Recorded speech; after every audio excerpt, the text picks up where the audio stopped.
Picture a room the size of a walk-in closet.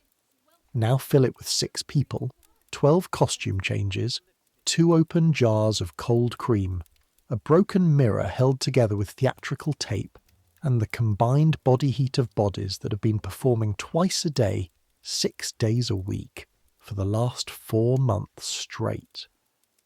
Add the smell of grease paint, that particular smell, the one that lives somewhere between burnt wax and axle grease, and something almost medicinal, something that sticks to the inside of your nose for days after, and old sweat baked into costume fabric and fresh cigarette smoke, and someone's bootleg gin stashed behind the false bottom of a makeup case, and underneath all of it, the cold, damp brick smell of a building that was put up in 1907 and hasn't been properly heated since. That's a vaudeville dressing room, 3 floors below street level, or 1 floor above the stage, depending on your billing. A place where you could be royalty at 8 o'clock and a servant at 8:15, depending on which side of the door you were standing on. A place where people who made crowds laugh until they cried would stand in silence before going on, staring into mirrors that barely showed their own faces, wondering if tonight was the night it all finally fell apart. We're going back there tonight, not as an audience member looking up at the footlights, not as some stage door Johnny waiting in the cold for an autograph. We're living it. 1 hour before curtain, the chaos behind the glamour, everything they would have seen, smelled, heard, and barely survived. So, I make these history stories, and if you're listening to this particular one, I suspect you're either deeply fascinated by the dying art of vaudeville, or you've had a terrible day and need someone to describe the smell of grease paint and old sequins until your brain gives up and lets you sleep. Honestly, both are completely valid reasons. Subscribe if you want more of this. Get yourself comfortable. Here we go. The first thing you notice is that nobody told you the mirror was cracked. Not when you took the job. Not when the stage manager handed you your call sheet this morning. Not when you dragged the costume trunk from the wardrobe room and wedged it into the corner. Not even when you looked directly at it to check whether your collar was straight. The crack runs from top left to bottom right, splitting your reflection neatly in half. Everything on the left side of your face sits about an inch higher than everything on the right. You look like 2 different people who couldn't agree on how to share a face. This is your dressing station, 3rd from the left. No name card, no peg for your hat. Just a strip of scarred wooden shelf about 18 inches wide, a single gas jet lamp that hisses like an irritated cat, and that broken mirror, reflecting a version of yourself that doesn't quite match. You're a dresser, or more precisely, you're a junior dresser, which means you help the real dresser, Vera, who's been doing this since before you were born and will probably still be doing it after you're dead. And in whatever time remains between fetching and hanging and pressing and mending, you are also expected to assist with hair, with props, with the coffee run, with whatever the headliner needs that nobody else wants to deal with. You've been doing this for 3 months. It feels like 3 years. It also feels like 3 days. Vaudeville time is its own thing entirely. The door bangs open, not knocked open, banged. The handle hits the wall and leaves a fresh dent in the plaster next to the previous fresh dent, and Vera comes through carrying a dress over each arm and a hat box balanced on her head, and her cigarette still burning in the corner of her mouth. Gladys is missing a glove, Vera says. This is not a sentence she is saying to you specifically. It's a sentence she is saying to the room, the way you might announce the weather. Simply a fact about the state of the world that everyone present needs to process and respond to. Gladys is the headliner. Gladys Hartwell, top of the bill. Her name in letters 3 inches taller than everyone else's on the marquee outside. Gladys, who's been performing since 1908, who once shared a bill with Harry Houdini in Buffalo, who has a voice like warm bourbon poured over velvet, and who, at this precise moment, is missing one white elbow-length glove approximately 57 minutes before the curtain goes up. You open your mouth to ask which glove. Left, Vera says, not looking at you. Obviously. You don't ask why it's obvious. You have learned in 3 months not to ask why things are obvious when Vera says they are. You just accept the framework and start working within it. The left glove. You start going through the costume trunk. The trunk is made of black painted wood banded with brass, and it weighs approximately the same as a small horse. It came up from Chicago with a company 6 weeks ago, and has not been unpacked and properly repacked since, which means that finding anything in it is an act of archaeology. You dig through layers of chiffon and beaded trim, and someone's forgotten garter and a pair of tap shoes missing their taps, and 3 programs from the Majestic Theatre in Cincinnati that nobody has thrown away for reasons no one can explain. Your fingers find something with the texture of soft leather, white leather, elbow length, right glove. You keep digging. The dressing room is filling up now. Acts drift in and out. The Moretti brothers, who do an acrobatics and comedy routine near the top of the bill, both of them nodding at you as they pass, their street clothes already half off, working with the focused efficiency of men who have been doing this same thing in the same order every night for 15 years. A woman named Bet from somewhere in Jersey who does a bird whistling act. No one remembers her last name, she's just Bet the Bird Girl, has been for years. Comes in to use the mirror, takes one look at the crack, makes the sound you make when something is exactly as bad as you expected, and starts setting up her makeup anyway. The room smells like cold cream and tobacco, and the particular metallic sourness of gas lamps burning in an unventilated space. You find the left glove under a pair of Spanish shawls. One corner is slightly grey from contact with the greasepaint residue at the bottom of the trunk, but if you work fast with a damp cloth, nobody will notice. Vera takes it without acknowledging that you found it. This is also normal. Let me tell you what vaudeville actually is, because there's a version of it that people know. Tap shoes and top hats, Tommy guns and jazz, the whole glittering mythology. And then there's the version that's happening right now, in this dressing room, with its cracked mirror and its one hissing lamp, and its 60-pound costume trunk that nobody has properly inventoried since Cleveland. Vaudeville is a variety show, 8 to 15 acts on a single bill, playing twice a day, 6 days a week, sometimes more. Each act gets its slot on the programme, the bill, and the position of your slot tells you everything about where you stand. The opening act plays to an audience still finding their seats. The closing act plays to an audience already putting on their coats.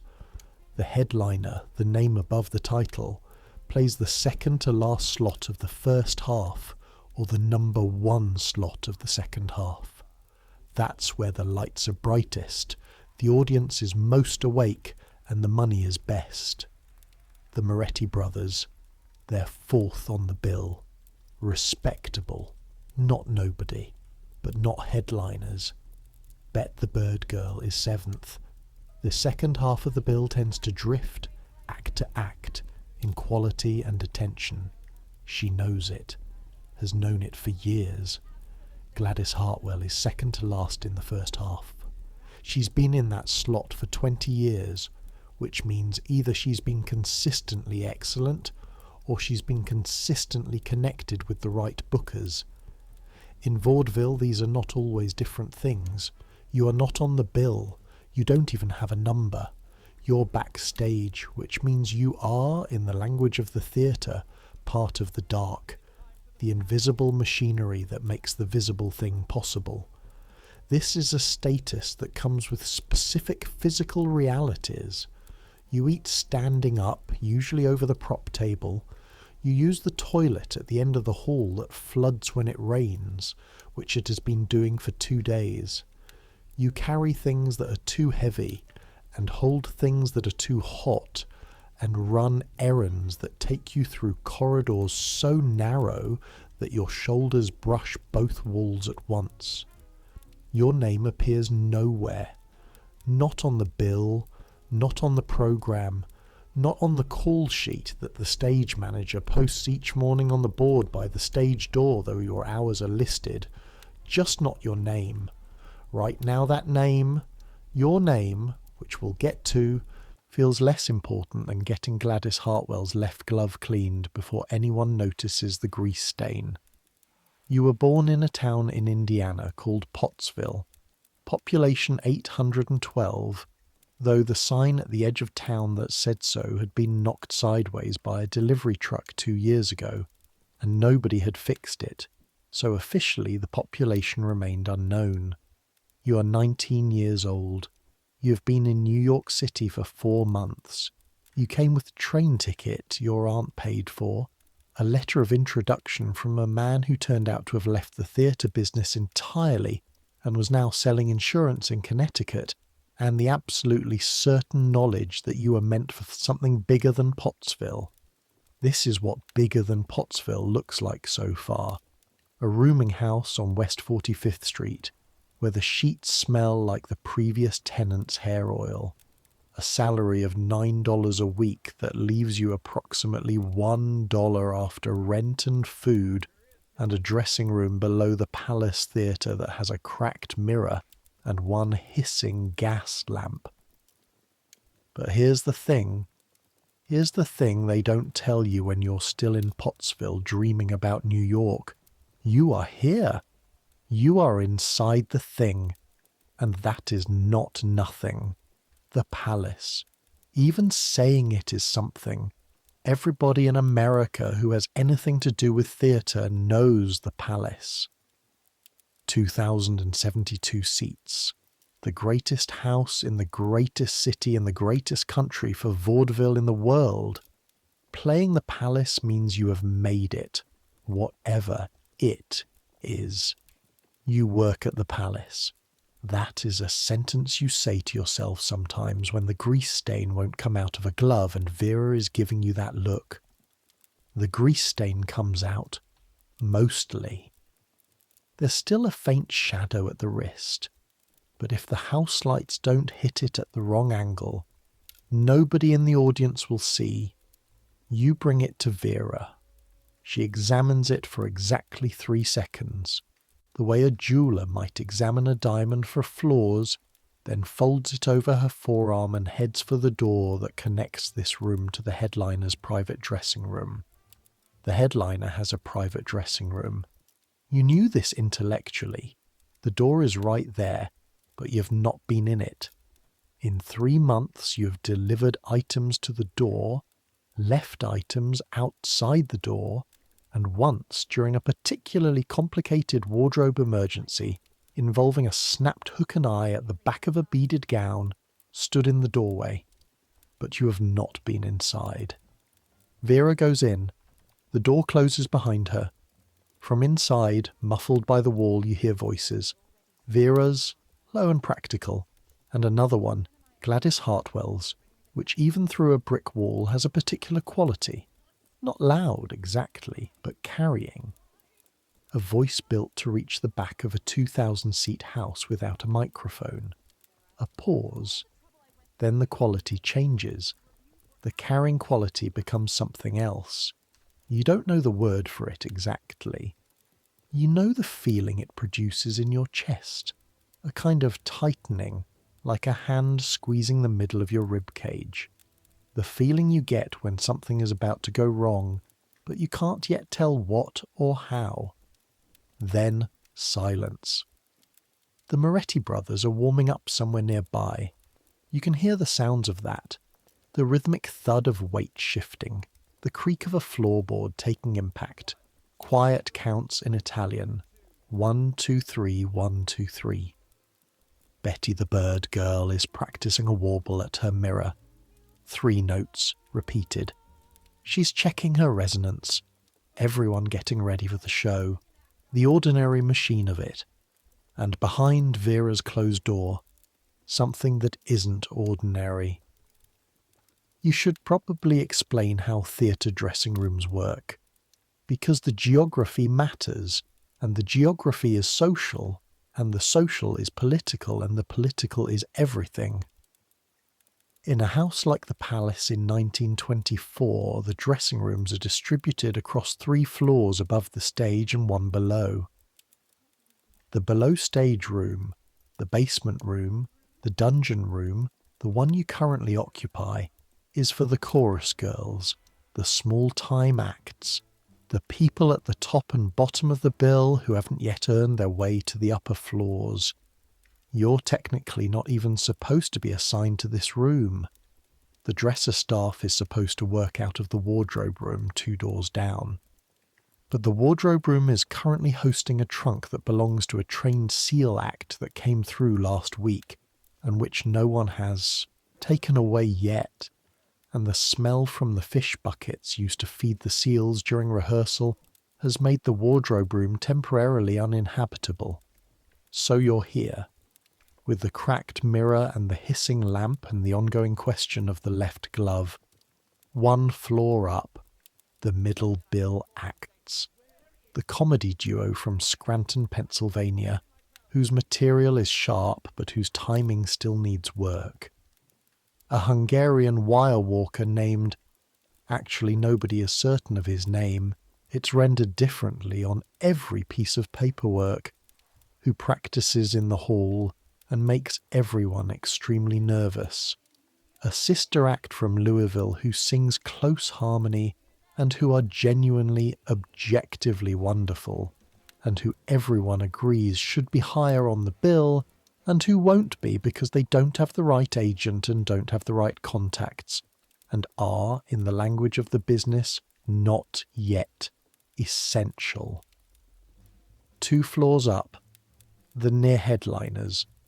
People who've been on the circuit long enough to command good billing, good rooms, good money, but who haven't quite crossed that invisible threshold into the category of names that sell tickets on their own. And the top floor, the floor with the private rooms, the rooms with actual heat, the rooms with mirrors that aren't cracked and coat hooks that aren't pulling out of the wall.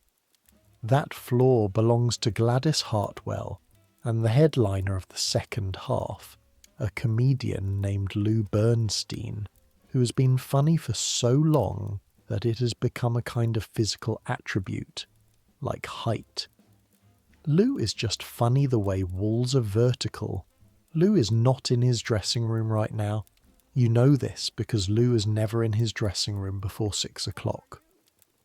Lou runs late in a way that is legendary on the circuit. His stage manager once said that Lou will be late to his own funeral, and Lou, hearing this, said that at least at his funeral he'd finally be lying down on time. The point is, Lou is not the problem right now. The problem is behind Vera's door. Vera comes out.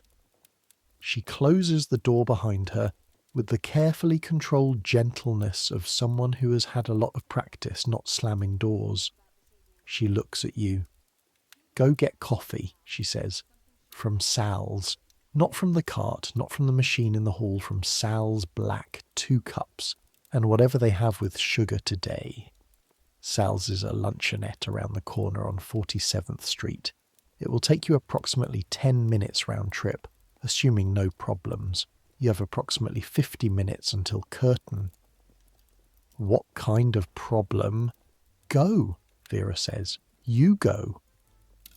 The stage door is on the side street.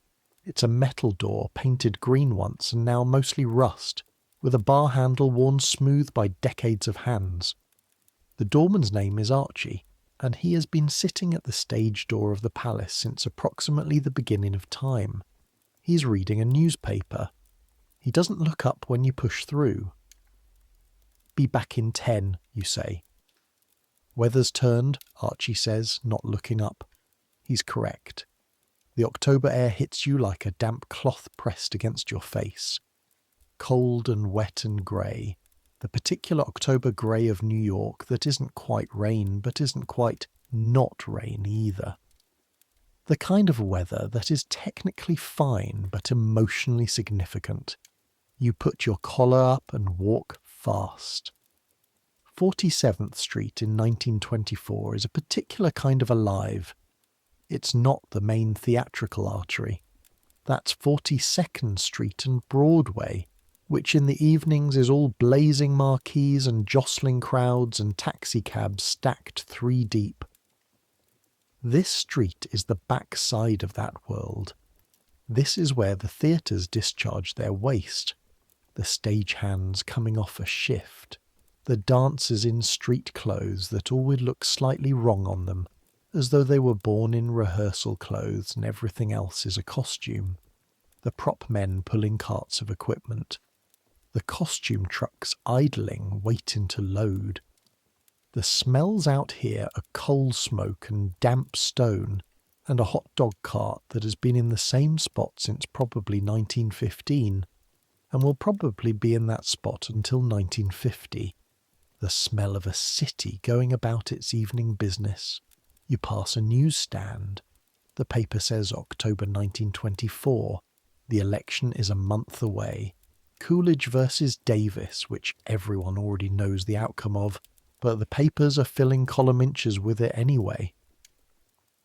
There's a headline about a man named Calvin Coolidge Jr. You don't stop to read it. You know what it says. Everyone knows what it says. The president's son, dead of blood poisoning, from a blister on his foot. A blister? From a tennis shoe? 2 months ago, and people are still talking about it. Because in 1924, a blister can kill the son of the President of the United States. And that is the kind of fact that sits in your chest in a way you can't quite put into words. You keep walking. Sal's is warm. Warm in the way that luncheonettes are warm. The warmth of the coffee urns and the grill, and the press of bodies, and the habit of warmth, as though warmth has been happening in this same small room for so long that it has become structural. Sal himself, whose name is actually Salvatore Conti, who came from Naples in 1901 and has been on 47th Street since 1912, hands you 2 paper cups and a small bag of what appear to be sugar biscuits before you've finished telling him what you need. "For Miss Hartwell?" he asks. "For Vera," you say. "And I think for Miss Hartwell." Sal nods. He doesn't say anything else. He's seen all of this before, whatever this is. He's been watching theatre people come through his door for 12 years. He knows the look. You pay 30 cents, which is most of what you have in your pocket until Friday. The walk back is slightly longer because a delivery truck has stopped in the middle of the sidewalk, and you have to detour into the street to get around it, and a car horn goes off approximately 3 inches from your ear, and you almost drop the coffee, and the coffee's very hot, and your hands are the interface between the cup and the world, and your hands are not interested in being that interface right now. But you get back. Archie nods as you push through the stage door. You're in. The backstage of the palace smells different from the dressing rooms. The dressing rooms are enclosed spaces where smells accumulate and layer and concentrate. Backstage is large and drafty. The flies above the stage reaching up into darkness, the wings stretching to each side, the whole space organised around the central fact of the stage itself, which sits at the heart of everything like an altar. You've been in this space hundreds of times in 3 months. You still feel it. Something about the scale of it. The ceiling so high above that in the darkness you can't see where it ends. The ropes and sandbags and counterweights of the rigging hanging down like a forest from an invisible sky. The smell of sawdust and pine resin from the stage floor.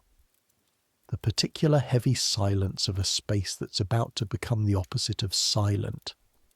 The stage manager is standing at his table in the left wing checking his call sheet with the focused attention of a man who has learned that inattention causes problems he will personally have to solve. His name is Frank. He's 34 years old and looks 50. He has been stage managing since he was 20 and has the permanent expression of someone calculating how many things could go wrong and what he'll do if they do. "Coffee run," he says without looking up, "for Vera and Miss Hartwell." Frank looks up now. He looks at you the way people look at things that might require their attention and which they are hoping won't. "How's it looking up there?" Vera said to get coffee.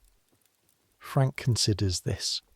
In theatre language, this sentence means something specific. It means the situation requires management of the human kind. The kind that involves hot beverages and patience, and the particular skill of not saying the wrong thing. "Right," he says. He looks back at his call sheet. "Tell Vera I need a confirm on the Act 1 costumes by 6:30. "Yes, sir. And don't call me sir. I'm 34 years old. You go upstairs." The door to the headliner's private dressing room is on the right. Vera is standing outside it, arms crossed, cigarette replaced with a new one, looking at nothing. You hand her the coffee. She takes it. Doesn't drink it yet. "What happened?" you ask. She looks at you. Vera is 51 years old, has brown hair going steel grey at the temples, and has the face of someone who has seen a great many things and chosen to feel appropriately rather than excessively about all of them. She's the best at her job of anyone you have ever met. She's not always kind, but she's always fair, and in theatre, these are the things that matter. "Miss Hartwell," she says, "has had a complicated afternoon." You wait. "Her agent called." You wait. "You know what a talking picture is?" You do. Of course you do. Everybody does. The jazz singer. Warner Brothers. 1927 isn't here yet, but the contracts are already being signed. The money is already changing hands, and the whispers have been running up and down vaudeville circuits like a virus since 1922. The movies are getting sound. The movies are getting voices. The movies don't need vaudeville to tell them what voices sound like anymore. The movies are becoming the thing that vaudeville has always been, except the movies can play in 300 cities at once and a live show can play in one. Everyone in every theatre in America is watching this. Everyone is making calculations. The calculations are not, for the most part, coming out in vaudeville's favour.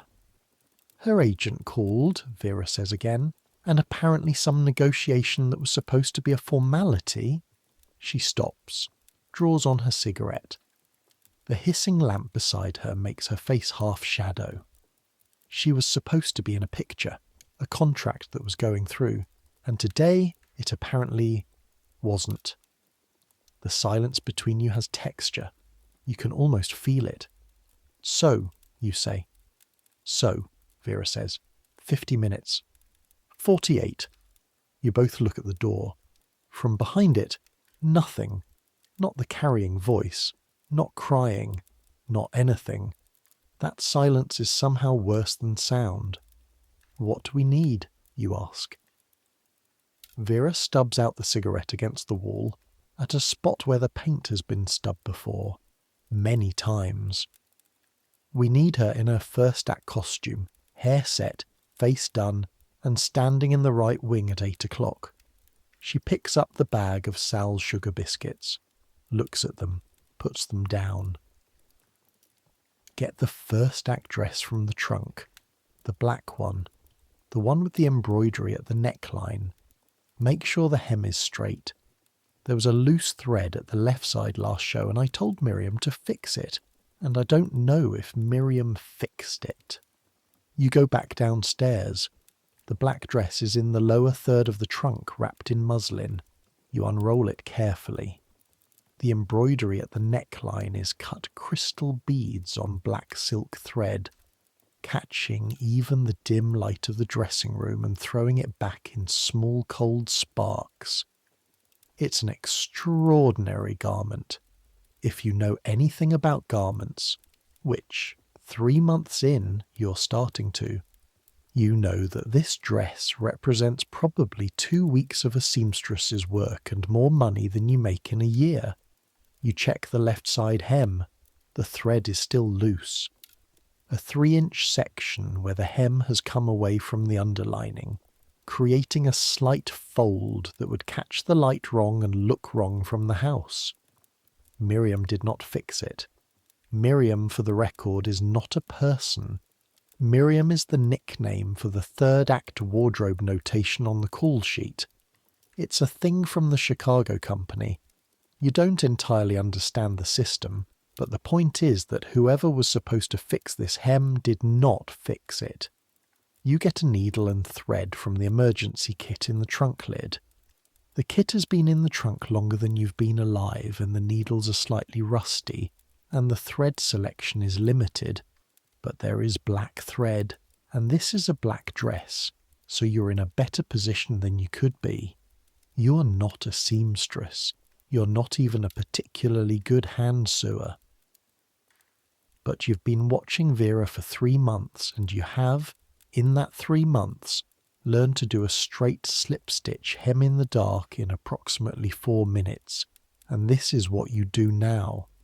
The needle is too large and slightly rusty, and the eye is difficult to thread under the hissing lamplight, but you get it. The thread pulls through the fabric with a sound like a very small whisper. 1 stitch, another. The hem closes. It's not Vera's work, but it will hold through 1 performance, which is all that's needed. You take the dress and go upstairs. The door is open now. Vera is inside. You can see through the gap. A much larger room than the one downstairs. A mirror that is not cracked. 3 lamps, all working, a chair, a small table, and Gladys Hartwell. Gladys Hartwell is 53 years old.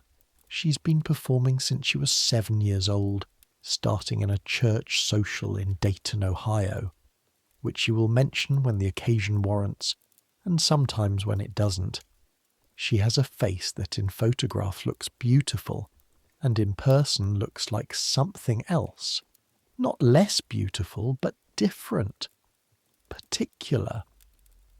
The face of someone who has spent her entire adult life learning to control every muscle in it, and who has therefore developed a control that reads, in the right light, as something close to invulnerable. In this light, in this moment, she is not invulnerable.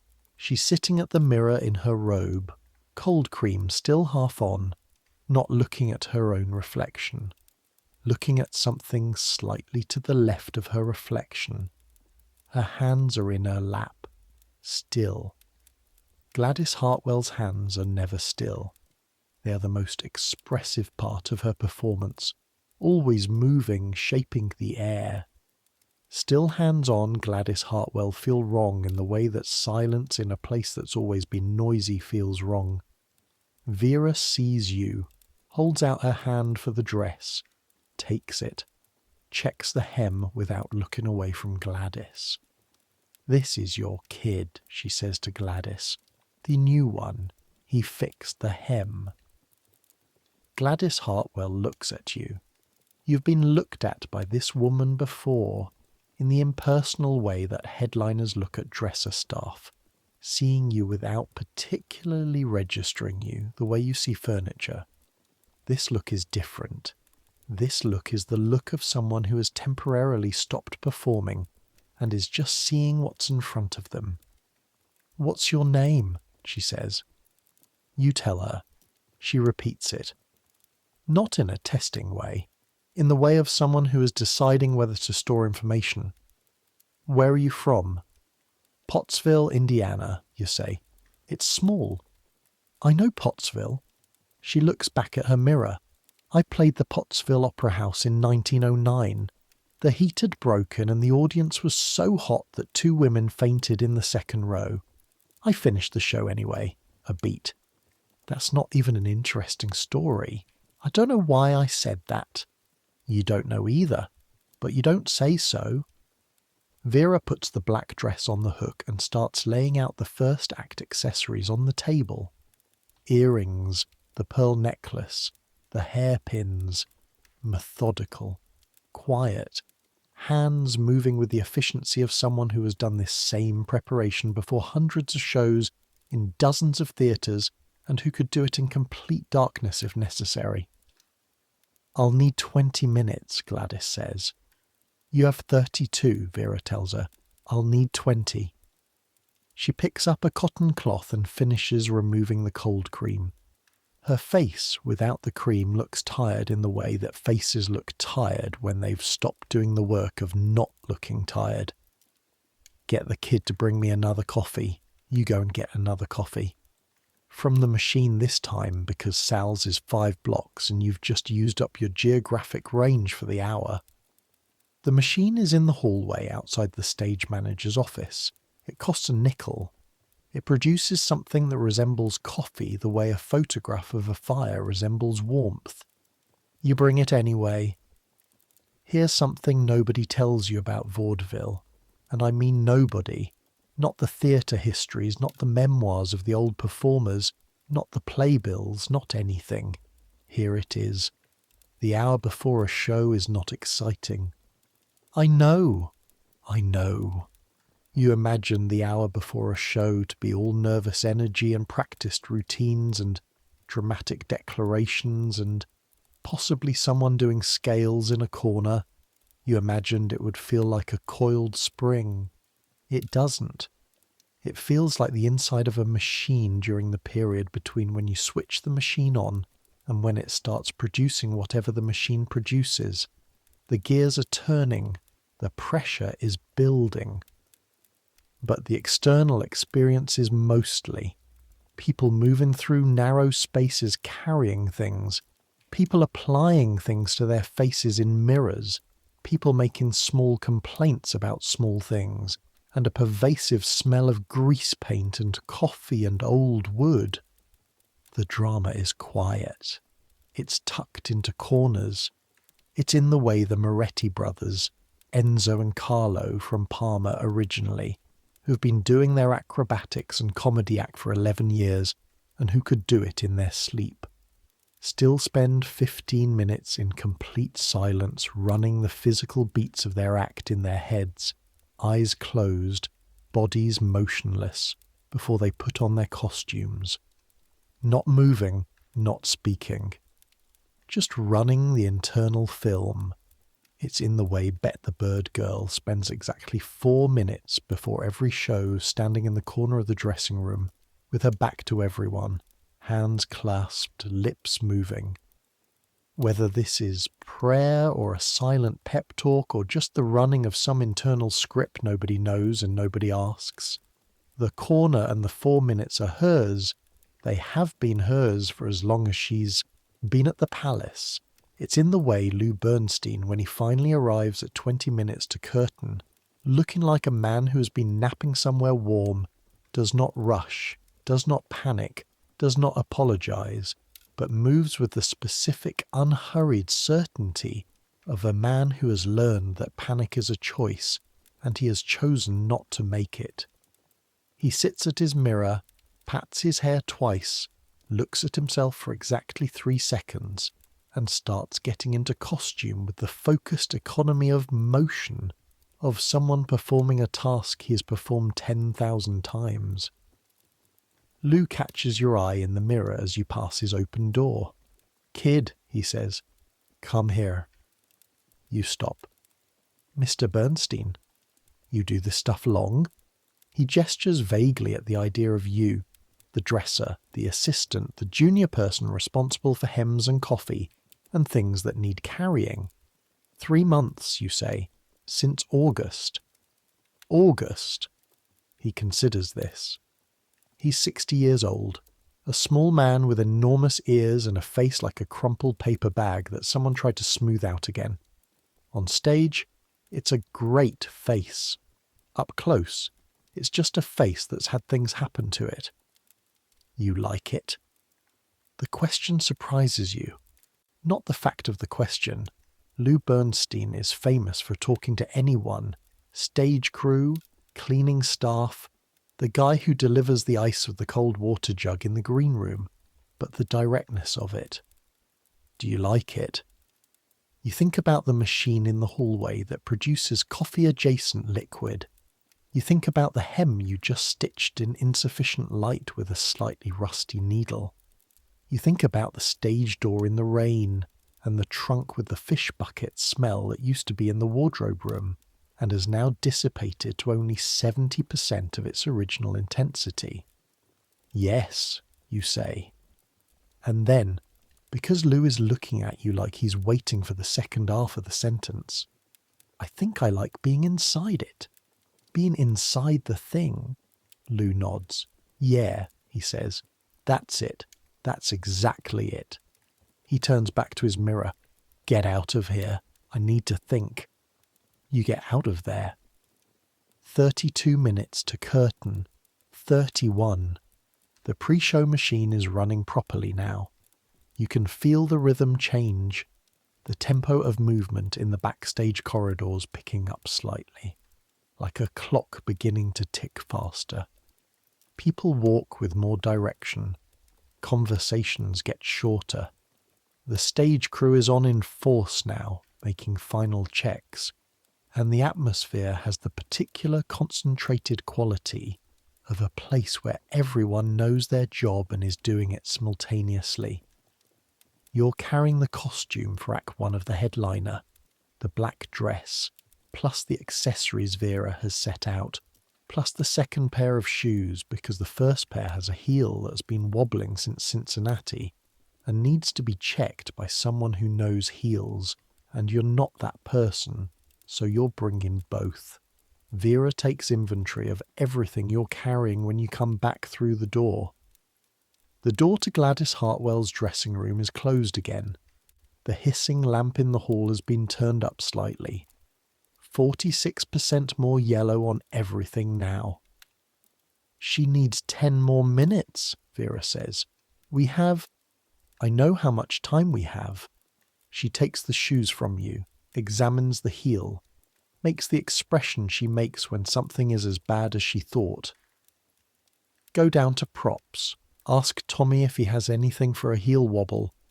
Tommy? Tommy Kowalski. Props. He's got a bag of every small useful thing in the world. It's a condition of his employment as far as I'm concerned. Tommy Kowalski is a prop man who has been at the Palace since 1918. He's extremely wide in the shoulders and extremely taciturn about everything except his two subjects of passionate interest, which are Polish military history and the structural integrity of stage properties.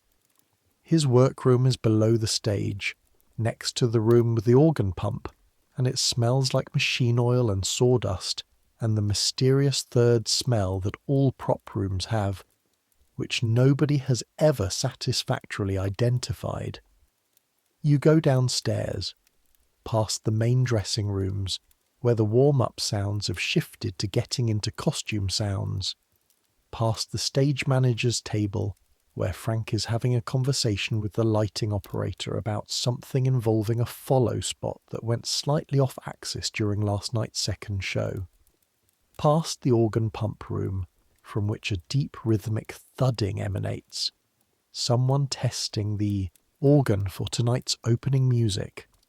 Tommy's workroom has a door with a frosted glass window and a sign that says Properties. Authorised entry only in letters that were painted in 1919 and have been fading since. You knock. Yeah, Tommy says. You go in. The room is exactly as Vera described. A workbench that runs the full length of one wall, covered in objects at various stages of repair.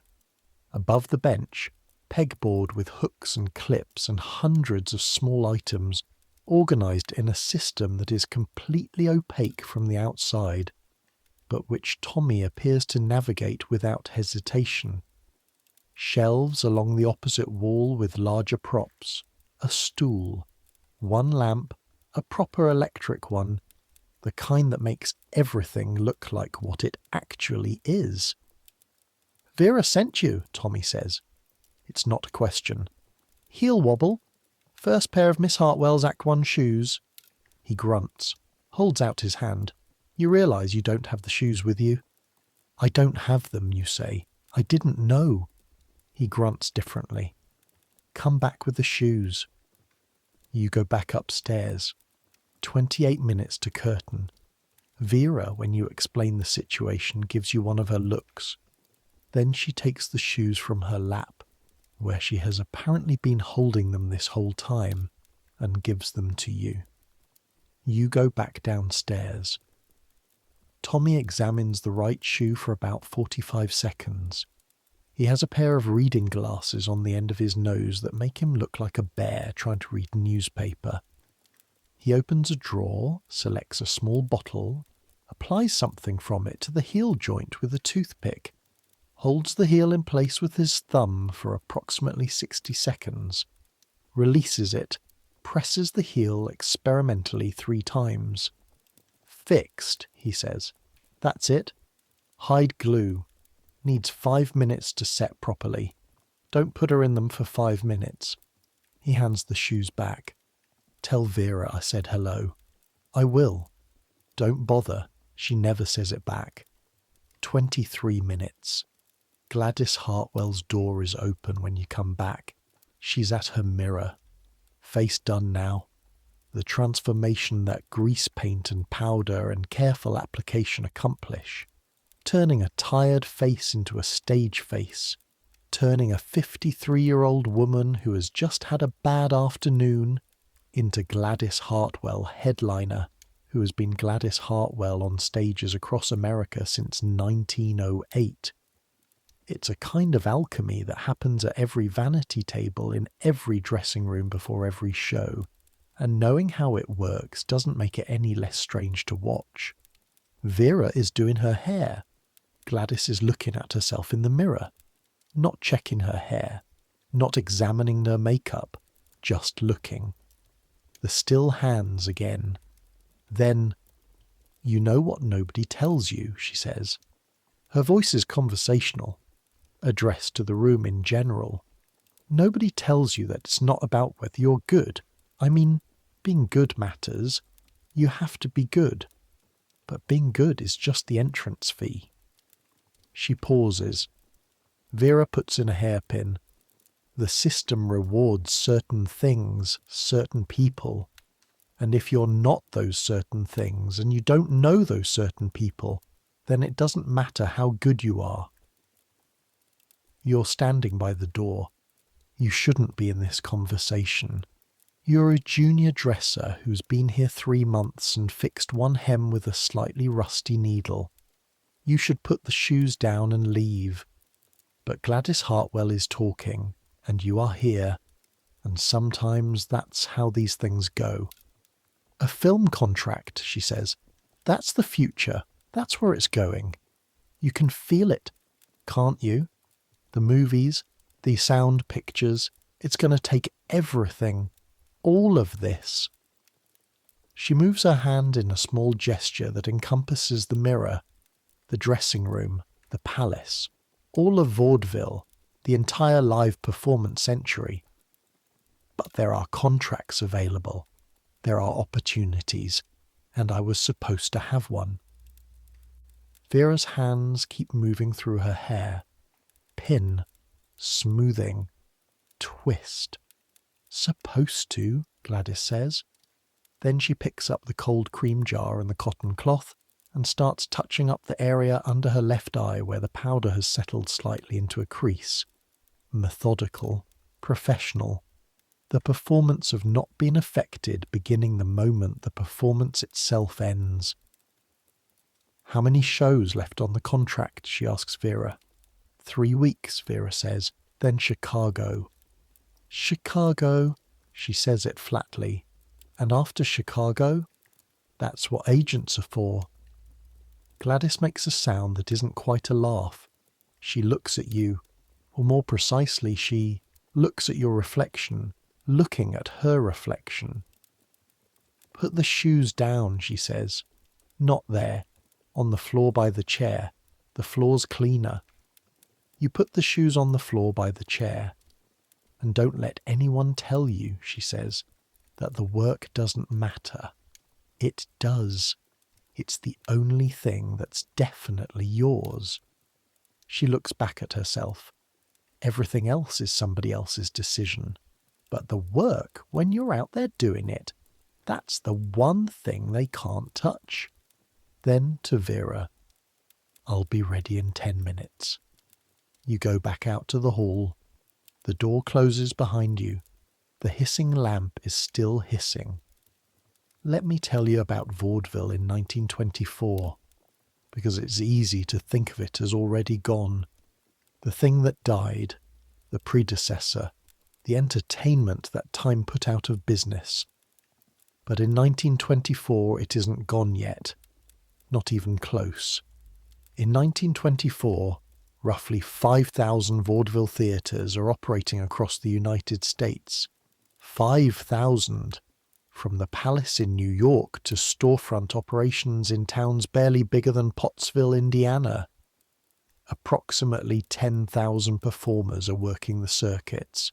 The Keith Albee circuit, the Orpheum circuit, the Pantages circuit, the lesser bookings and the small-time routes, travelling from city to city on rail, setting up in each new theatre's dressing rooms, unpacking the same trunks in the same order in spaces that are always slightly different and always somehow the same.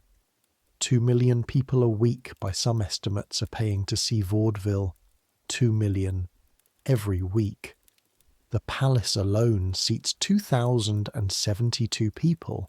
2 shows a day, 6 days a week. That's roughly 25,000 people a week, walking through the stage door on 47th Street. Through the front of the house, rather. The front entrance is on 47th. The stage door is on the side. But the point stands. 25,000 people a week, coming to watch 8 to 15 acts do things that human bodies can be trained to do. It's enormous. It's the mass entertainment of a country that still has no television, that has radio only in certain wealthy households, that has film, but film is still silent and will be for a few more years. Vaudeville fills the gap that no other medium has yet filled. It puts live human beings in front of live audiences and makes something happen between them. The particular electricity of presence, the thing that recorded media cannot replicate because it hasn't yet replicated it, the thing that fills 2,000 seats twice a day. And it's dying, not dead, not for years yet. But the wound is already there, already bleeding, and the people who know this industry know it. The films are coming, the radio is coming, the circuits are contracting, the small-time theatres are closing. The headliners who were making $3,000 a week in 1920 are making $2,500, then $2,000. The arithmetic is moving in one direction.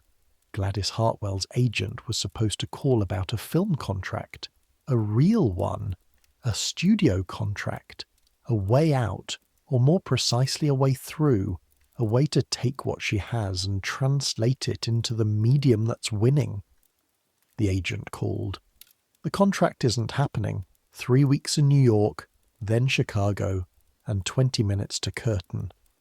The Moretti brothers come through the corridor in their stage costumes. Enzo, the older one, 39, who does the acrobatics, is stretching his wrists as he walks, pulling each finger back gently, rotating each joint. He's been doing this every night for 15 years. His hands are a record of every night he hasn't done it quite right. There are old breaks, badly healed, that you can see when the light catches his hands at certain angles. These are the occupational markings of a man whose job requires him to catch his brother's body weight on his palm several times per show.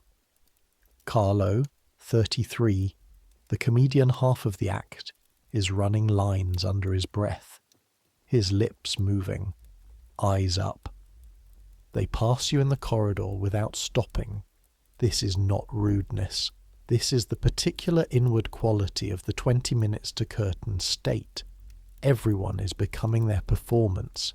Everyone is beginning the process of transitioning from the person who exists in dressing rooms and hallways and coffee runs to the person who exists in front of 2,000 people. You're not transitioning to anything. You're still yourself. Junior dresser, Pottsville, Indiana. $9 a week, cracked, mirror downstairs. But you are watching it happen to other people, and this is not nothing. 18 minutes. Frank, the stage manager, is at his table in the wing now with his headset on. The headset is a relatively new technology for theatre use. It allows him to communicate with the booth, the fly rail, and the box office simultaneously, which means he's no longer personally required to run up 3 flights of stairs every time he needs to tell the lighting operator something. He is, at this moment, talking to someone through the headset in the low, rapid sentences of a man conveying necessary information efficiently. You can only hear one side of the conversation. It's a follow spot issue. The axis drifted left. He needs to compensate 2 degrees. No, his right. No, stage right, I mean. The other right. He closes his eyes briefly, opens them. Just tell him to move it toward the piano. Toward the piano. That's all he needs to... You stand near enough to hear, but far enough not to be in the way. This is a location skill you are learning. How to be somewhere without being obstructing somewhere. How to be useful, available, rather than in the way. Frank finishes his conversation, writes something on his call sheet, looks up. Is she coming down? He asks. 10 minutes, you say. Vera says. Frank writes something else. If she's not in the wing at 8, we're going to have to switch the running order. She'll be there. He looks at you. You know this how? You think about what you know. The black dress, the fixed hem, the shoes with the fixed heel on the floor by the chair, these still hands in the lap. She was talking about the work, you say. People who talk about the work come to the show. Frank looks at you for a slightly longer moment. Then he writes something on his call sheet. Go make sure the second act costume is ready, he says. 15 minutes. The house is filling. You know this not from seeing it. You're backstage. The stage is between you and the house, but from hearing it. The sound of an audience settling into seats is a specific sound. It starts as a kind of ambient hum, indistinct, the sound of 2,000 conversations happening in the same space. Then, as people find their seats, and the ushers stop directing, and the house lights are still up, and the anticipation hasn't yet focused itself, there's a specific quality to the noise that theatre people describe differently, but all recognise the same way. Potential. That's the word you'd use. The house sounds like potential. On the other side of that flat wooden stage, separated from you by about 40 feet, and a painted backdrop and an enormous set of rope-operated curtains, 2,000 people are deciding whether they want to be pleased tonight or critical tonight or somewhere in between. They're taking off their coats and finding their programs and talking to the people they came with about things entirely unrelated to the show they're about to see. And in 18 minutes, 17 now, the house lights will dim and the orchestra will begin, and the first act will walk out from the wing you're currently standing near, and 2,000 potential reactions will become one actual one. The orchestra. You should talk about the orchestra because it's something you don't fully understand yet, and which you are beginning to understand, and which, understood, changes how you hear shows entirely. The palace orchestra is in the pit. The pit is below the level of the stage, a semicircular ditch of perhaps 30 feet wide where 14 musicians have been setting up for the last 40 minutes. You can hear them from here, not playing exactly, just existing. The scrape of a chair, a brief descending scale on the violin, 3 notes on the piano, the sound of a world tuning itself. The orchestra leader is a man named Herschel Goldstein, who's been leading pit orchestras since 1912, and who can, according to theatre legend, sight-read anything that crosses his stand and cover for any performer who changes tempo or misses a cue without it ever being audible to the house. He's memorised the music for every act on tonight's bill and can transition between them without noticeable hesitation, adjusting for the tempo and character of each act the way a river adjusts for the shape of its banks. Tonight Herschel is playing the opening fanfare for the house music, the incidental bridges between acts, the accompaniment for 3 singing acts, and the full orchestration for Gladys Hartwell's set. Gladys Hartwell's Act 1 requires a 12-piece arrangement of 5 songs. Herschel has the arrangement. Herschel has had the arrangement since September. Herschel plays the arrangement from memory. Whether or not Gladys Hartwell gets a film contract has no effect on what Herschel does tonight. The show happens. 13 minutes. Vera comes down the stairs with the look she gets when everything is exactly as settled as it's going to be, which in theatre means settled enough. She's dressed, Vera says. Hair's set. She's doing her last touch-up. The shoes? Heels holding. Tommy did a good job. He said to tell you hello. Vera gives you a look that is, from one angle, completely neutral, and from another angle contains an entire history of interactions between 2 people who have worked in the same building for 15 years. Help me get the Act 2 things laid out for the intermission change. The intermission change is the logistical challenge that, in Vera's professional assessment, separates competent dressers from exceptional ones. Gladys Hartwell's Act 1 runs 18 minutes. The intermission is 12. In those 12 minutes she needs to change from the black embroidered dress into the Act 2 costume, a green silk gown with a different neckline and different accessories, touch up her powder, take water, never cold, and be back in the wing for the Act 2 entrance. 12 minutes sounds like enough time. It is not enough time, or it is barely enough time, or it is enough time only if nothing goes wrong, and something always goes wrong.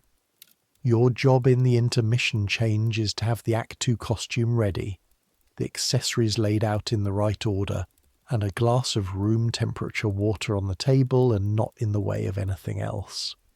You've run this sequence twice before in rehearsal, and once in an actual show, when it went adequately but not smoothly. And Vera has been very clear about what adequately but not smoothly costs in terms of second half readiness. You start laying out the Act 2 things. Green dress on the hook, pearl drop earrings, different from the Act 1 pearls, longer chandelier style, on the velvet tray, hairpins in order of size. The Act 2 shoes are already by the chair, they don't have a heel problem. Vera watches you while simultaneously organising the Act 1 things for post-show storage. Her hands move constantly, folding, smoothing, rechecking. Her cigarette has burned down to the stub. "You did all right today," she says. "This is from Vera, approximately equivalent to a medal." "Thank you," you say. "Don't read too much into it." "No. You're still too slow on the trunk inventory. You spend time looking for things that should be findable in under 30 seconds. The trunk needs reorganizing." "Yes, that's your job. Do it tomorrow morning." She puts out the cigarette stub. "But the hem was fine and the shoes got fixed and you didn't panic and you didn't get in the way where she needed space. Those are not small things." 10 minutes. The sounds from the house have changed. The house lights must be getting ready to dim. The audience noise has shifted from that ambient potential hum to something more focused, more expectant. You've been in the wings at this moment before, watching. The moment when the house lights start to go and the stage lights come up and the curtain is about to open and the whole great engine of the show starts its run. You have watched it from the side, from the dark side, with the light ahead of you, and the anticipation in the air like a physical pressure. There are acts for whom this is the worst moment of the day, the moment when everything you've practiced has to actually happen, when the abstract process of rehearsal becomes the concrete process of performance. The Hungarian wirewalker apparently vomits before every show, not from illness, just from the pressure. He vomits, wipes his mouth, and walks the wire with extraordinary grace, and no one in the house knows anything about the previous 5 minutes.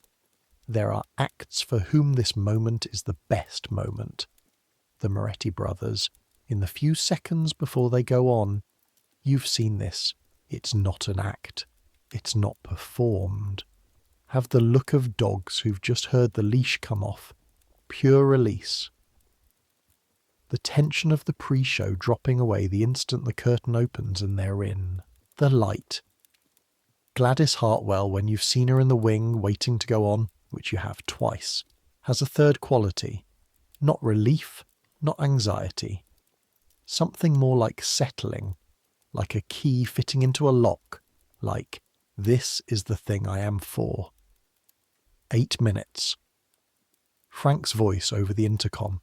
All acts to stage. This is your 8-minute call. Down the corridor from the first dressing room floor, the sounds of movement. Doors opening, voices dropping. The particular quality of backstage pre-show. Everyone moving toward the stage from different directions, converging. The first act tonight is a juggler. Young man from Newark who's been on the circuit for 2 years and is, by common consensus among the backstage staff, extremely talented and extremely annoying. He has opinions about everything and shares them constantly, and has an irritating habit of juggling small objects during conversations with people who haven't asked him to juggle small objects. Right now the juggler is in the left wing with his props, running through his pre-show sequence. He does this in silence. Mercifully, he is quiet before shows, juggling 3 rubber balls in a simple cascade, eyes focused on the apex of the pattern, breathing slow. The Moretti brothers are in the right wing. Carlo is cracking his knuckles methodically, one by one. Enzo is shaking out his wrists. Bet the bird girl is finishing her 4 minutes in the corner, not looking at anyone. The Hungarian wire walker, whose act is not until the second half, but who comes to the wing for every show regardless to watch, is in the far left corner, arms crossed, observing everything with the expression of a man who has concluded that most of what other people do is structurally unsound. And Gladys Hartwell is at the top of the stairs coming down. She's wearing the black dress. The beads catch the lamplight on the landing and throw sparks. Her face is the stage face, the face that Gladys Hartwell performs on stage, which is related to but not identical to the face she has in her dressing room. The carrying quality in her voice, when she says something to Vera behind her, fills the corridor with sound. She walks the way she walks on stage. This is either a thing she does on purpose or a thing that has simply become continuous. The performance never quite ending and beginning, just having different intensities. She passes you in the corridor, looks at you. "The hem held?" she says. "Yes, ma'am," you say. She nods once, continues toward the wing. 6 minutes. The orchestra has started the overture. You can feel it more than hear it from here. The bass notes of the full orchestra carrying up through the floor of the backstage, a physical fact. Your feet know the orchestra is playing before your ears do. The overture is a medley. Familiar tunes, the popular songs of the last few years, a piece of jazz, a waltz, played with a particular quality of vaudeville overture music, which is to say, designed to put the audience in a receptive and generous mood. It's manipulation, the good kind. Musical hospitality. We are glad you're here. Please be glad you're here too. Frank is at the curtain line, headset on, talking to the booth, checking cues. You're behind the first wing by the wall. This is where you'll be through the first act. Not because you're needed here specifically, but because you're part of the team, and the team is at the stage for the show, and being at the stage for the show is part of the job, even when your specific tasks don't require it. Vera's rule: when the show is on, you're on. You're not in the dressing room, you're not in the hall, you're here. Here is the wing. The wing is the narrow space to the side of the stage, masked from the audience by a series of fabric legs, tall vertical curtain panels, dark velvet, absorbing light rather than reflecting it. The wings smell of sawdust and the specific dusty quality of old velvet, and the particular electric smell that comes from the lights rigged above the stage. The stage itself, visible from here in a trapezoid of oblique perspective, is lit. Pre-show lighting. A general warm wash that makes the stage look inviting and conceals the fact that what you're about to see is a series of acts doing things they've practiced thousands of times. The lighting is the first layer of the illusion. The second layer is what's about to happen. 4 minutes. The overture is finishing. You can feel it change, the musical shape of it completing itself, the final phrase rising and then resolving in the way that final phrases resolve when they're announcing the beginning of something. The house lights are going. You can feel the audience change in response. From here you can't see them.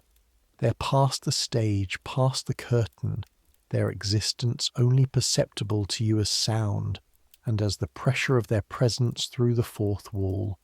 But the quality of the ambient noise changes the moment the house lights begin to dim. Silence, in a way, not actual silence. But the particular attention silence of 2,000 people simultaneously preparing to be entertained. The susurrus of conversation dropping away. The coughing that happens in every audience before every show. The last coughs, the coughs that get coughed so that they won't have to be coughed during the quiet moments. The juggler is 6 feet from the opening in the curtain, his 3 balls in the left hand, his right hand loose at his side. His face is the blank of pre-performance focus. He might be asleep. He might be in a state of pure presence. In this light, it's the same. Frank, stand by, a beat. Frank, curtain. The curtain opens. The first thing that happens when a curtain opens is light. Not stage light. Stage light is on before the curtain opens. Audience light. The light of 2,000 people in seats. The minimal ambient glow that fills a house even when the house lights are down. The sum of 2,000 small human heat signatures against the darkness. You can see it from the wing. a kind of glowing absence, a lit darkness. And then the sound. Applause for the opening. Not enormous applause. This is the first act. The audience hasn't warmed up yet. This is polite acknowledgement, but applause. Leave, specific, particular to this audience in this room on this night. No recording of this exists or will ever exist. This sound is happening exactly once. The juggler walks into the light. From the wing, you can see his back, the stage from behind, the audience ahead of him. You can see the moment he crosses into the light and becomes a performer. It's not subtle. Something shifts in how he carries himself. The irritating boy from Newark who juggles things during conversations. You can't see him anymore. What you can see is a juggler. What the audience sees is a juggler. He starts his act. The next 40 minutes pass in the way that showtime always passes, both faster and slower than clock time. Faster because there's always something happening, always the next act to prepare for, always Vera needing something or Frank needing something or a prop table needing resetting. Slower because in the wings, watching, you have time to think in a way you don't usually have. The Moretti brothers go second. They come off the stage afterward in the way that good performers always come off. Both of them completely spent and completely alive, the energy of the audience still on them. Enzo's hands shaking very slightly. Carlo's face in a grin he can't quite switch off. They've done their act 1,100 times, by rough calculation, and it still does this. Bet the bird girl goes third. She's not third on the bill, she's seventh, but they've switched the running order slightly to accommodate a prop problem with the fourth act set piece. And Bet, who has been accommodating running order changes for 12 years, simply nods when Frank tells her and goes when she's called. She's extraordinary. This is the thing you want to say clearly, because it can get lost in everything else. Bet the bird girl, whose last name is Marchetti, who is 41 years old and who learned to whistle from her grandfather, and who has spent 20 years developing an act based around bird calls and musical whistling, and a kind of conversational quality to the performance that makes you feel she's talking to you personally. She is extraordinary. 2,000 people are completely silent during her act. Not polite silence. Arrested silence. The silence of people who have been caught by something and don't want to move in case it breaks. She does a whippoorwill. She does a Baltimore oriole. She does a wood thrush and a winter wren, and a mockingbird doing its 3 different songs one after another so fast they overlap. She does a Bob White and gets a laugh because the Bob White call sounds like exactly what it is, a bird saying its own name, and this seems to strike the audience as philosophically interesting or simply funny. She exits to applause that is, in volume and quality, significantly better than her billing should produce. Frank writes something on his call sheet. Intermission. The house lights go up. You can hear the shift. The audience returning to itself. Conversation starting back up. The ambient hum resuming. 2,000 people existing in the present tense again, rather than in the focused present tense of watching. You are moving. Gladys Hartwell is already in her dressing room by the time you and Vera get there, 30 seconds behind her. She has moved at speed, the stage version of herself putting distance between the wing and the mirror. The black dress needs to come off. The Act 2 dress needs to go on. This is what 12 minutes looks like. Actually lived. Dress down. Hooks at the back. There are 16 hooks. You handle the lower 8. Vera handles the upper 8. And together you get through them in 45 seconds. The dress comes away from her shoulders. Vera takes it. You have the green silk gown off the hook before Vera has the black dress fully clear. Right shoulder first, Vera says, and you know this, but she says it anyway because this is the protocol, and the protocol exists because the time the procedure was done without the protocol is the time the sleeve got torn. Right shoulder, left shoulder. The silk drops into place. Hooks up the back. 9, not 16, this dress is kinder in the back. Vera does all of them. You're already on the earrings. Left ear, right ear. The chandelier drops swinging slightly as Gladys tilts her head to accommodate. 7 minutes in. Water, Gladys says. The glass is on the table where you put it. Room temperature. She drinks half of it. Not more. The touch-up powder under the eyes where the Act 1 performance has slightly broken the finish. Fresh lip colour. The second half require a darker red than the first half. The light in the second act runs slightly cooler, and the darker red reads better against it. This is a thing you know now that you didn't know in August. The follow spot, Gladys says, to neither of you specifically. It's been going left. I noticed in the first 3 acts.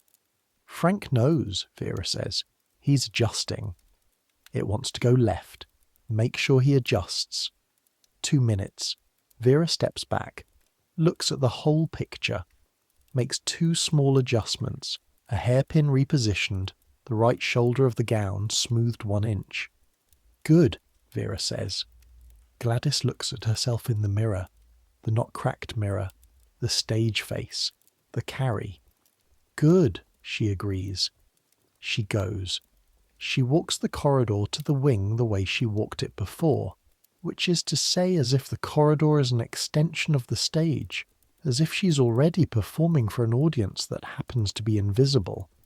You're 10 paces behind her. This is your appropriate distance. Frank is at his table. He looks up when she comes into the wing. Follow spot, she says. 2 degrees right, he says. It's fixed. She nods, takes her position at the wing curtain. The 4th act is finishing. A comedy team, the Scranton duo, Malone and Briggs, doing a bit about a department store that has been going extremely well all night.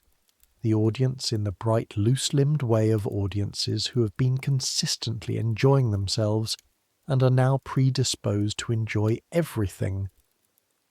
Malone and Briggs take their bow. Come off. Both grinning. Briggs sees Gladys in the wing and raises his eyebrows. Good house. She nods.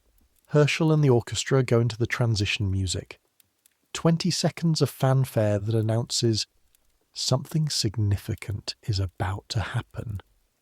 You're standing in the far wing near the wall, in the dark of the legs.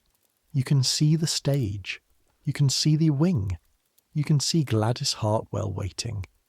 The transition music resolves. Frank. Miss Hartwell. She walks out. 2,000 people applaud. Not politely. These are the people who paid more for their tickets, the second half audience who came specifically for this, and they make that immediately clear.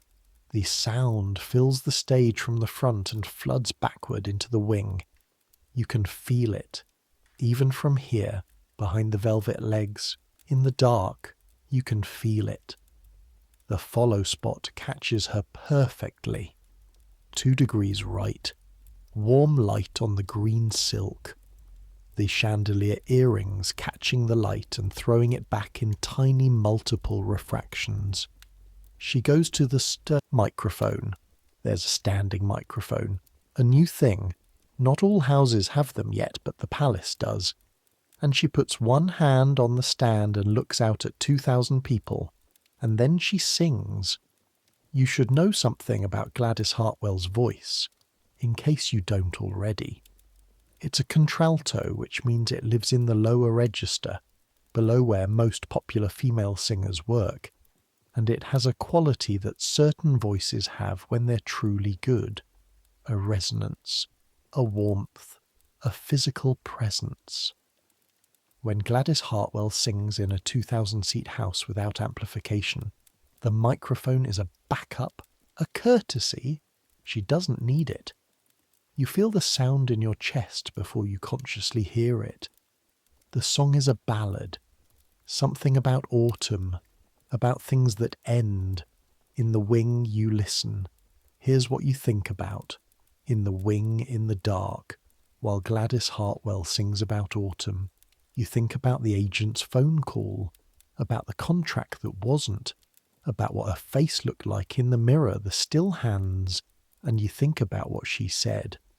The work is the only thing that's definitely yours. She's out there doing the work. Whatever happened this afternoon, whatever the calculation about film contracts and circuits and the future of live performance, and the question of where the money goes when the movies finally get loud enough to replace everything, she's out there doing the work. And right now, the work is this. Her voice fill in a 2,000-seat house, 2,000 people, completely still. This is what the work looks like when it's done at this level. Not a metaphor, not an achievement described after the fact. The actual thing happening. You think about Pottsville, Indiana, which you left 4 months ago on a train ticket your aunt paid for. You think about the letter of introduction that turned out to be useless, about $9 a week and the rooming house and the sheets that still smell like the previous tenant's hair oil. You are here, inside the thing. The song ends on a note held so long that the silence that follows it is a note too. Then the applause. The show ends at 10:23. Lou Bernstein, who closed the second half, took his closing bow at 10:17. Lou Bernstein's closing bow lasted 6 minutes, which is either evidence of an extremely warm audience or an extremely confident comedian, or both. The house lights go up. 2,000 people begin the reverse process of everything. Finding coats, finding hats, finding the people they came with, filing toward exits. The orchestra breaks down. Herschel closes his sheet music with a practiced motion of someone who's performed this same gesture at the end of a show several thousand times. Backstage, the machine runs in reverse, acts in various states of post-show. The Moretti brothers have already changed, are already dressed to leave. They have a regular Tuesday post-show arrangement at a restaurant on 48th Street and have had it for years and could not be separated from it with a crowbar. Malone and Briggs from Scranton are in the hall, talking to each other about their routine with the particular analytical quality of people who are good at their jobs and take them seriously. That third bit ran long. The callback on the department store bit needed to come earlier. Bet the bird girl leaves quietly as she always does. You've never seen her go out the stage door in a group. She goes alone, in her street clothes with her case, and she goes quickly, and then she's not there. The juggler from Newark is talking to Frank about something involving scheduling and billing, his hands moving in the air with the characteristic gesture of someone used to illustrating things through motion. Frank has the look of a man who is ending a shift and would very much like to go home, and who will address this question in the morning, but not right now. The dressing room after the show is different from the dressing room before. Before, there was the compression of impending performance, everyone contracting, folding inward, preparing the self for the thing about to happen. After, there's expansion, the releasing of the held breath of the evening. Vera is doing the post-show inventory, the Act 2 dress on its hanger, checked for any new damage, a small stain at the hem from the rosette on the stage floor. Nothing serious can be treated. The earrings in their case, the hairpins counted. There are always 1 or 2 missing. The stage floor is where they go to die. The shoes checked. Gladys is at her mirror removing the stage face. Cold cream applied, worked in with the practiced efficiency of a woman who has done this every night for decades. The cream comes away with the grease paint in it, the two substances combining into the particular peachy grey residue of a performance removed. The face that emerges is tired, not unhappy exactly, just tired. She sees you in the mirror. How was the second act, Hem? Held fine, ma'am. The follow spot did go right. She's talking to her own reflection almost. 2 degrees, Frank adjusted. Yes, ma'am. She looks at herself in the not-cracked mirror, applies a second pass of cold cream, works it in. You know what's funny, she says. The audience tonight. Did you feel that room in the second half? I was in the wing for the second half. Then you felt it. That room was there. Completely there. The moment I came out, they were already with me, and they stayed. She wipes away the second pass of cold cream. They don't care about the film contract.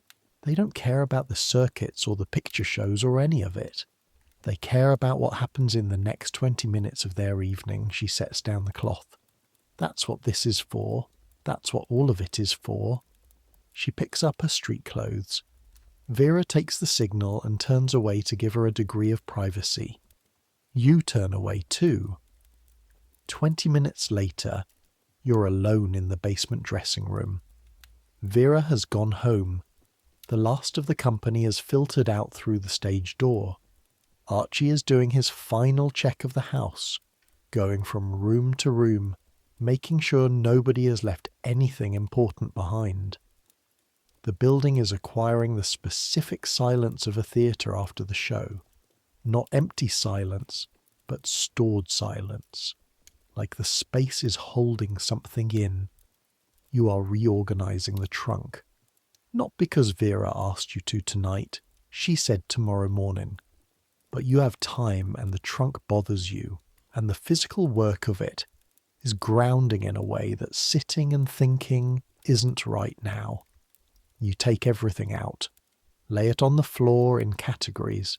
Costumes here, accessories here, emergency kit here, the lost items corner, 3 programs from Cincinnati, the garter, the tap shoes without the taps, a hat pin nobody has claimed ownership of, a small photograph that had slipped down between the lining and the wall of the trunk and which shows 2 people you don't recognise in front of a theatre you don't recognise, taken some time in the recent past. You stack things back in, neatly. The costumes flat, the accessories in their cases, the emergency kit in its designated pocket at the top. The programs you stack in one corner. The hat pin and the photograph go in the lost and found envelope that Vera keeps in the lid pocket. The tap shoes you put in the shoe bag. The garter you put in the back of the lid pocket and decide it's someone else's problem. When the trunk is closed, you sit on the stool by the cracked mirror. The gas lamp is hissing beside you. Your reflection in the broken mirror looks like 2 people who've had a long day. You've been awake since 6. You fetched coffee twice from 2 different places. You found a left glove under a pair of Spanish shawls. You fixed a hem with a slightly rusty needle. You went to the prop room for shoes twice. You carried things and held things and were in the right place and the wrong place and then the right place again. You stood in the wing and felt 2,000 people applaud. Your hands smell like cold cream and machine oil, and the faint trace of the hide glue Tommy used on the heel, which apparently does not fully wash out. $9 a week, minus rent, minus the coffee at Sal's. You have approximately 60 cents until Friday. Outside, through the ceiling, through the stage, through the empty house, 47th Street is still alive. Not the theatrical alive of 8 o'clock. That's done for the night. The after show alive. The restaurants filling up with people who came from the theatre. The last taxi cabs. The October rain that has been threatening all evening and is now, you can hear it, quietly delivering on the threat. You think about Pottsville, Indiana. The sign knocked sideways by the delivery truck. The fields. The faces of people who you knew your whole life, which are becoming, just slightly, the memories of people rather than the people themselves. You think about Gladys Hartwell's still hands in her lap, about the 2 degrees right on the follow spot, about the room in the second half, completely there. You think about the juggler from Newark, transformed by a light into just a juggler, a person doing one thing perfectly, the irritating parts of himself left in the wing. You think about Enzo Moretti's hands, the old breaks that didn't heal quite right, the price of the work in the body, the way the work accumulates. Let me tell you what vaudeville is going to do over the next 15 years. Because you can't know this in 1924. You can feel the direction, but you can't see the end point. Nobody can. In 1927, the jazz singer opens. It's not perfect, it's not entirely what the technology will become, but it's enough. Sound pictures, actual synchronized sound. The audience goes wild in a way that is not separable from the recognition. This changes everything. The vaudeville circuits respond. They add film shorts. They add newsreels. They add more film. The balance shifts. The film starts to take more of the bill, more of the seats, more of the audience's attention. The live acts are still there, but they're supplements now rather than the thing itself. By 1930, the Orpheum circuit has folded. By 1932, the Palace itself, 2,072 seats, the greatest house in the greatest city. The Palace goes to movies only. No more live acts, no more bills, just film. Vaudeville is not dead yet in 1932. There are still circuits, still theatres, still performers. But the centre is gone. The thing that organised the whole system, the palace at the top, the small-time houses at the bottom, the circuits connecting them, that structure is gone. The Moretti brothers will go to Hollywood. Carlo will do bit parts in comedies for the rest of his decade. Enzo will teach gymnastics. Betty Marchetti will retire to Baltimore and will not perform again. Lou Bernstein will make the transition to radio. He'll be on radio until 1941, at which point he'll have a heart attack at the microphone during a live broadcast and will be taken off air while the orchestra plays a bridge and will survive and will be back on air the following week and will later say that the orchestra playing a bridge while he was on the floor was the most professionally appropriate response anyone has ever had to my mortality. Gladys Hartwell will not make the transition to film. The contract that wasn't will not become a contract that is. She will tour the remaining circuits through 1929. She will do some radio work. She'll retire to Cincinnati in 1933, not far from where she started, in Dayton, in the church social, when she was 7 years old. She will never say publicly whether she regrets the choices she made or the choices that were made for her. In 1948, she will give one interview to a theatre magazine and she will say, "The work was the thing. When I was out there doing it, nothing else mattered. And there were a lot of nights when I was out there doing it. But that's not tonight. Tonight is October 1924. Tonight is post-show.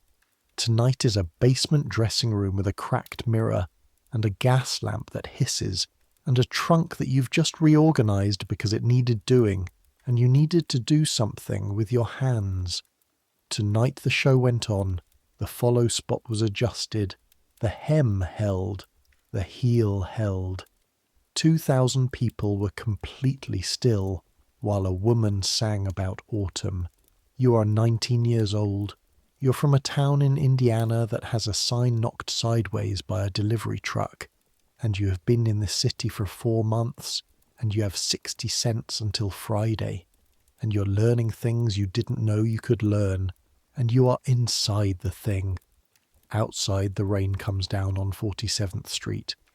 On the marquee, Gladys Hartwell's name in letters 3 inches taller than everyone else's. She's in a taxicab by now, probably, going back to wherever she stays when she's in New York, taking with her whatever the evening left in her, the audience of the second half, the follow spot at exactly the right angle, the note held until the silence it left was its own kind of sound. And tomorrow it starts again. 2 shows. The trunk you reorganized will get disorganized again. The cracked mirror will still be cracked. The hissing lamp will hiss. You'll get a new call sheet, new tasks, new small emergencies requiring improvised solutions. You turn off the gas lamp, the dressing. Room goes dark except for the thin line of light from under the door. The corridor light, still on. The last mechanical thing that hasn't been switched off yet. You sit in the almost dark for a moment.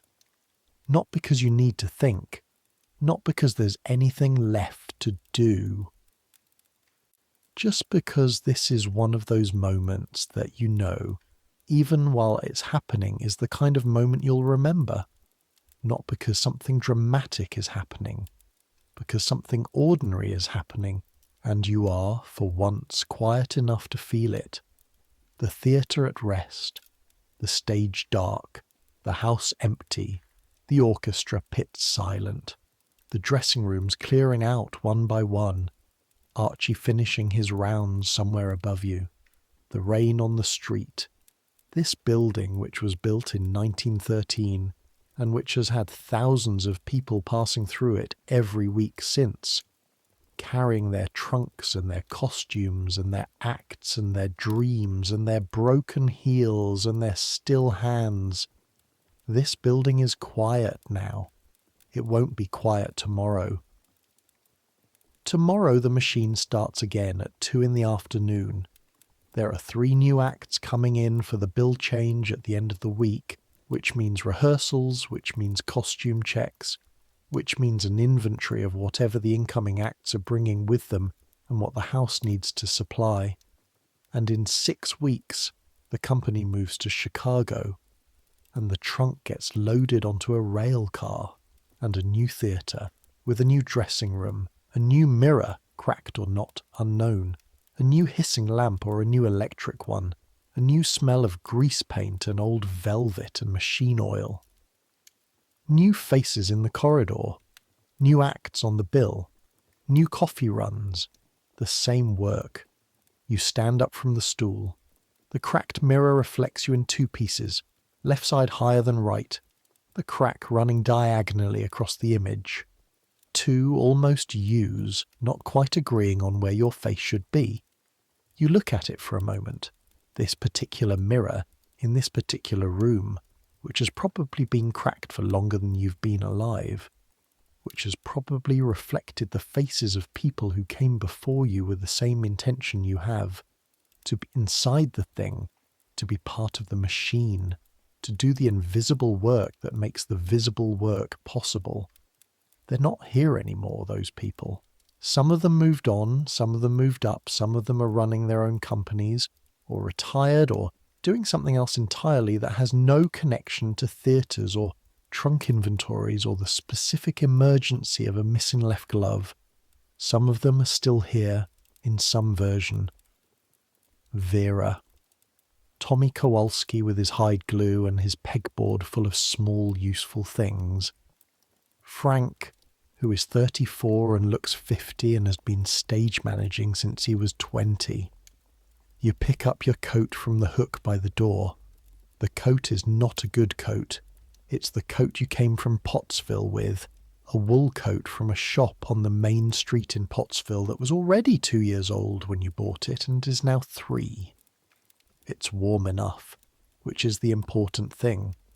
The collar turns up against the rain. You open the door. The corridor light is on. The corridor smells of old building, of all the things that have happened in it over 17 years and which have worked themselves into the walls. You go through the corridor, past the prop room with its frosted glass door, past the organ pump room, silent now, up the stairs to stage level, past Frank's empty table, past the dark wings on either side of the dark stage, through the door that leads to the stage door corridor. Archie is in his chair. He looks up from his newspaper. He's reading the same newspaper he was reading when you went out for coffee earlier. He may have been reading the same newspaper for several years. Good night, you say. Night, he says. He holds the door. The rain comes in around the edges of it. Cold and real and wet and October. You step through. 47th Street is quiet.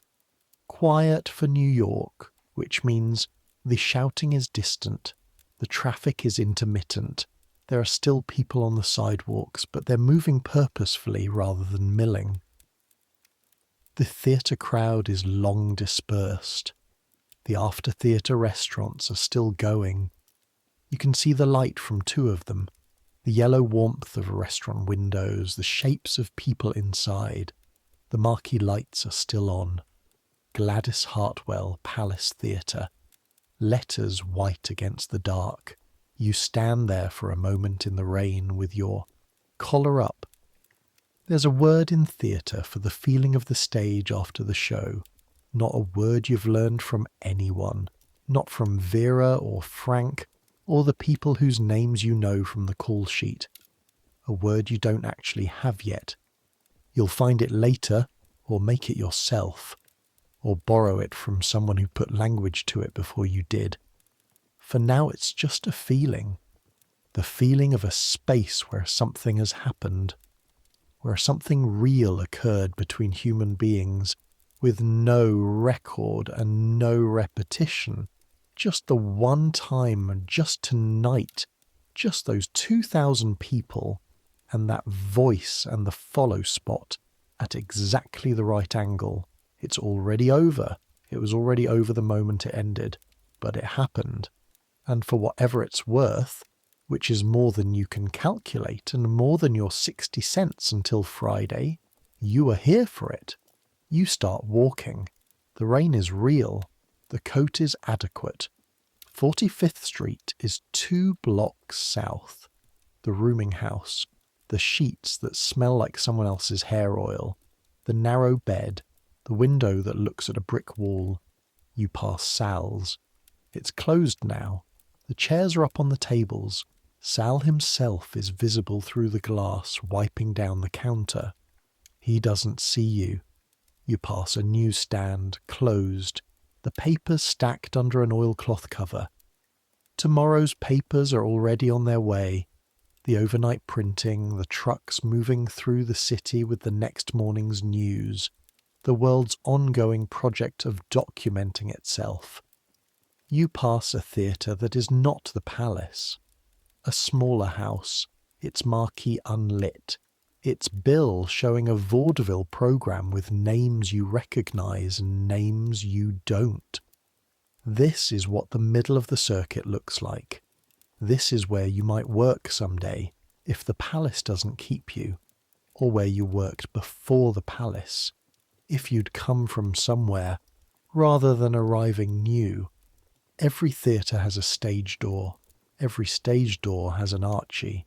Every backstage has a Frank and a Tommy Kowalski, and a hissing lamp and a trunk that needs reorganising. You are 19.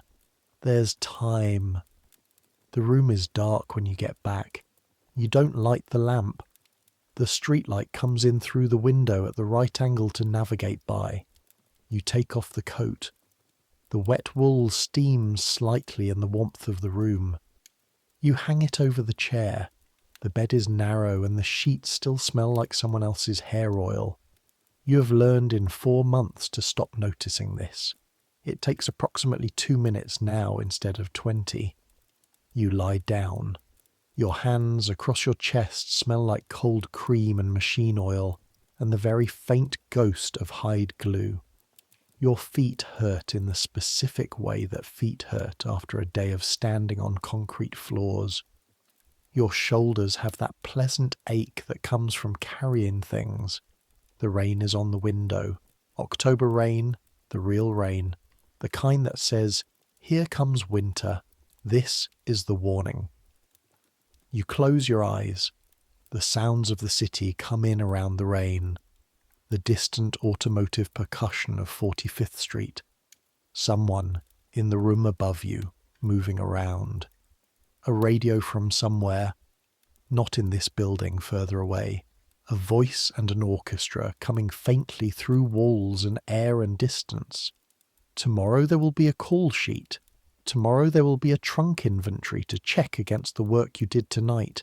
Tomorrow the incoming acts will be here for rehearsal, and there will be costumes to evaluate and props to coordinate, and at some point Frank will need something, and Vera will need something, and you will need to be in the right place and moving in the right direction. 3 weeks in New York, then Chicago, and after Chicago, wherever the circuit goes. You've been thinking, in the small space of almost asleep, about the picture in the trunk, the one that slipped behind the lining. 2 people in front of a theatre you didn't recognise. Taken some time in the recent past, judging by the clothes. You didn't look at it long enough to know who they were or which theatre it was. You just put it in the lost and found envelope. Somebody brought that photograph with them when they came to work. Somebody packed it in a trunk. It meant something to them. You don't carry pictures of things that mean nothing. Then at some point it slipped behind the lining, and they either didn't notice or couldn't find it, and it travelled with the trunk from wherever to here, and now it's in an envelope in the lid pocket. Somebody's people, somebody's moment. This is how things are held, imperfectly, in trunks, behind linings, in envelopes, passed forward by accident rather than intention. In 100 years, nobody will know what happened in that theatre on that Tuesday in October. The audience of 2000 will be entirely gone. Frank will be gone, and Vera, and the Moretti brothers, and Lou Bernstein, and Bette Marchetti going quietly home through the stage door. The hissing lamp will be gone. The cracked mirror will be gone. The palace itself will be gone. Though you can't know this now. In 1966, the building that replaced the original will be converted to a legitimate theatre, then a different legitimate theatre. The sign changing on the marquee, while the building itself changes ownership and purpose but keeps the name, the palace, like a word that survives after the thing the word described has altered beyond recognition. But tonight happened. This tonight. The follow spot at exactly 2 degrees right. The chandelier earrings throwing small sparks of light. 2,000 people completely still. You are here. Let the city run on without you for a while. It will. It always does. Let the orchestra pit stay empty, and the house lights stay up and the stage sit in its rich dark quiet. Let Frank go home. Let Vera go home. Let Archie lock the stage door and go home. Let the juggler from Newark lie awake thinking about his routine. Let Bette Marchetti, wherever she goes on Tuesday nights, go there. Let the rain keep coming. October rain on 47th Street, on the marquee with the tall letters, on the stage door with the worn handle, on the hat of the man on the newsstand who's been there since 1915. Let it come. Your hands don't smell like cold cream anymore, or you've stopped noticing. The boundary between waking and sleeping is getting softer. Outside, the city carries on. It always carries on. 500,000 people going through their Tuesday nights, their October nights, their 1924 nights, all of it simultaneously, all of it overlapping, all of it real and temporary and particular. In the room above you, whoever it is has stopped moving around. The radio somewhere in the distance has gone off. Silence from that direction, or as close to silence as this city gets. You're warm enough, fed enough, in a bed that is at least yours for the night. You're a junior dresser at the Palace Theatre on 47th Street in New York City in October 1924. You are 19 years old and from Pottsville, Indiana, and you have 60 cents until Friday. You fixed a hem with a slightly rusty needle. You found a left glove under a pair of Spanish shawls. You stood in the dark of the wing and felt 2,000 people become one room. That is a day. That is a real and specific and entirely unrepeatable day in the life of a person learning the machinery of a world. Tomorrow the machinery starts again, but tonight, let your thoughts slow. The rain on the window, your hands across your chest, the faraway sound of the city running on. Let it all become background. Let the background become whatever's behind the background. Let sleep take you, the way it takes everyone in every dressing room, in every theatre, in every city, after the show is done and the house is dark and the curtain is drawn and the stage is quiet. You've earned it. The rest is yours. Good night.